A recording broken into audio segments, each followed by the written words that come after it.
कामिका एकादशी व्रत कथा भक्ति क्रिएशन चैनल में आपका हार्दिक स्वागत है। कामिका एकादशी की आप सबको हार्दिक शुभकामनाएं। आइए जानते हैं कामिका एकादशी की व्रत कथा, उसका महत्व पूजा विधि के साथ। प्लीज़ लाइक, शेयर, कमेंट और मेरी चैनल को प्लीज़ सब्सक्राइब अवश्य करना। जय श्री कृष्ण। नमो नारायण। श्रावण मास के कृष्ण पक्ष की एकादशी को कामिका एकादशी कहा जाता है। इस दिन भगवान विष्णु की विधिवत पूजा की जाती है। श्रावण मास में श्री हरि की पूजा अत्यंत फलदायी होती है।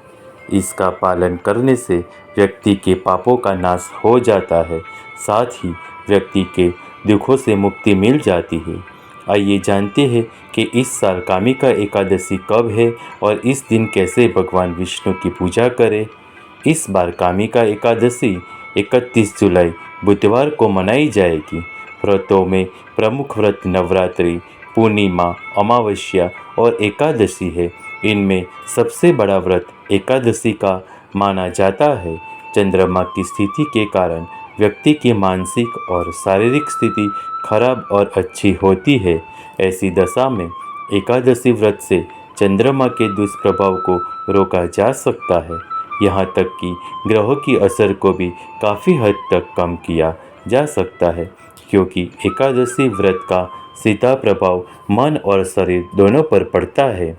कामिका एकादशी पर भगवान शिव और श्री विष्णु दोनों की कृपा मिलती है। इसके अलावा सावन के गुरुवार का शुभ फल भी मिलता है।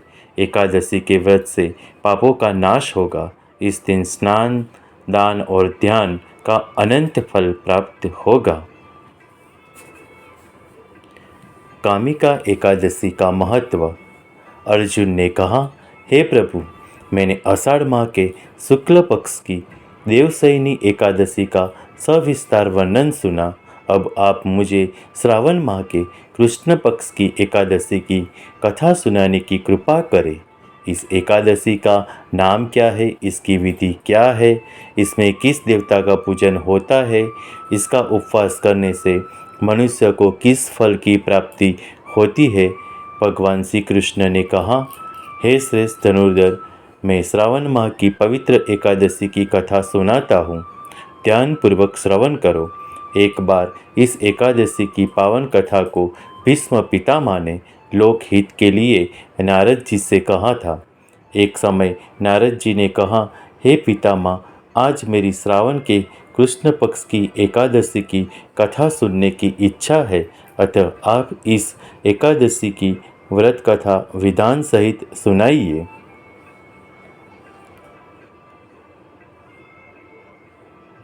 नारद जी की इच्छा को सुन पितामह भीष्म ने कहा, हे नारद जी, आपने बहुत ही सुंदर प्रस्ताव किया है।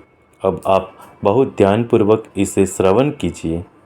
श्रावण माह के कृष्ण पक्ष की एकादशी का नाम कामिका एकादशी है। इस एकादशी की कथा सुनने मात्र से ही वाजपेय यज्ञ के फल की प्राप्ति होती है। कामिका एकादशी के उपवास में शंख चक्र गदाधारी भगवान विष्णु का पूजन होता है। जो मनुष्य इस एकादशी को धूप, दीप, नैवेद्य आदि से भगवान विष्णु की पूजा करते हैं, उन्हें गंगा स्नान के फल से भी उत्तम फल की प्राप्ति होती है। सूर्य ग्रहण और चंद्र ग्रहण में केदार और कुरुक्षेत्र में स्नान करने से जिस पुण्य की प्राप्ति होती है, वह पुण्य कामिका एकादशी के दिन भगवान विष्णु की भक्तिपूर्वक पूजा करने से प्राप्त हो जाता है।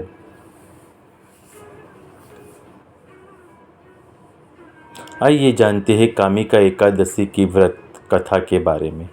एक गांव में एक वीर क्षत्रिय रहता था।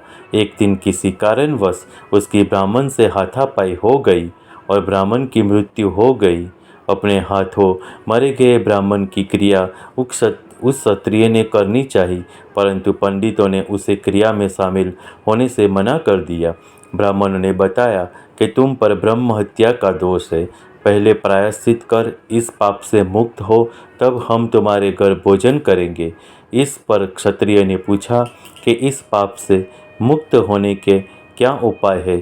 तब ब्राह्मणों ने बताया कि श्रावण माह के कृष्ण पक्ष की एकादशी को भक्तिभाव से भगवान श्रीधर का व्रत एवं पूजन कर ब्राह्मणों को भोजन करा के दक्षिणा के साथ आशीर्वाद प्राप्त करने से इस पाप से मुक्ति मिलेगी। पंडितों के बताए हुए तरीके पर व्रत कराने वाली रात में भगवान श्रीधर ने क्षत्रिय को दर्शन देकर कहा कि तुम्हें ब्रह्म हत्या के पाप से मुक्ति मिल गई है। इस व्रत के करने से ब्रह्म हत्या आदि के सभी पाप नष्ट हो जाते हैं और इस लोक में सुख भोग कर प्राणी अंततः विष्णु लोक को जाता है। इस कामिका एकादशी के महत्व के श्रवण व पठन से मनुष्य स्वर्ग लोक को प्राप्त करते हैं।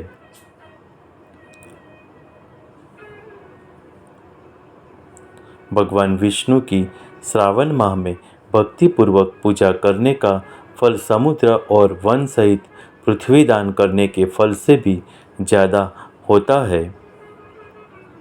व्यतिपात में गंडकी नदी में स्नान करने से जो फल प्राप्त होता है वह फल भगवान की पूजा करने से मिल जाता है।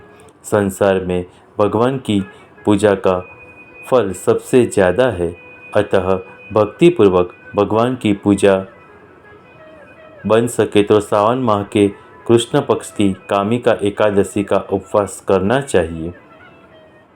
आभूषणों से युक्त बछड़ा सहित गौदान करने से जो फल प्राप्त होता है वह फल कामिका एकादशी के उपवास से मिल जाता है। जो उत्तम द्विज श्रावण माह के कृष्ण पक्ष की कामिका एकादशी का उपवास करते हैं तथा भगवान विष्णु का पूजन करते हैं, उनसे सभी देव, नाग, किन्नर, पितृ आदि की पूजा हो जाती है। इसलिए पाप से डरने वाले व्यक्ति को विधि विधान सहित इस उपवास को करना चाहिए।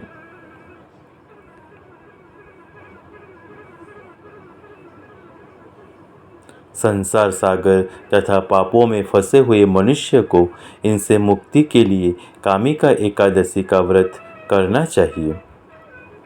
कामिका एकादशी के उपवास से भी पाप नष्ट हो जाते हैं। संसार में इससे अधिक पापों का नष्ट करने वाला कोई और उपाय नहीं है। हे नारद जी, स्वयं भगवान ने अपने मुख से कहा है कि मनुष्य को आध्यात्मिक विद्या से जो फल प्राप्त होता है उससे अधिक फल कामिका एकादशी का व्रत करने से मिल जाता है। इस उपवास के करने से मनुष्य को न यमराज के दर्शन होते हैं और न ही नरक के कष्ट भोगने पड़ते हैं, वह स्वर्ग का अधिकारी बन जाता है। जो मनुष्य इस दिन तुलसी दल से भक्तिपूर्वक भगवान विष्णु का पूजन करते हैं वे इस संसार सागर में रहते हुए भी इस प्रकार अलग रहते हैं जिस प्रकार कमल पुष्प जल में रहता हुआ भी जल से अलग रहता है। तुलसी दल से भगवान श्री हरि का पूजन करने का फल एक बार स्वर्ण और 4 बार चांदी के दान के फल के बराबर है।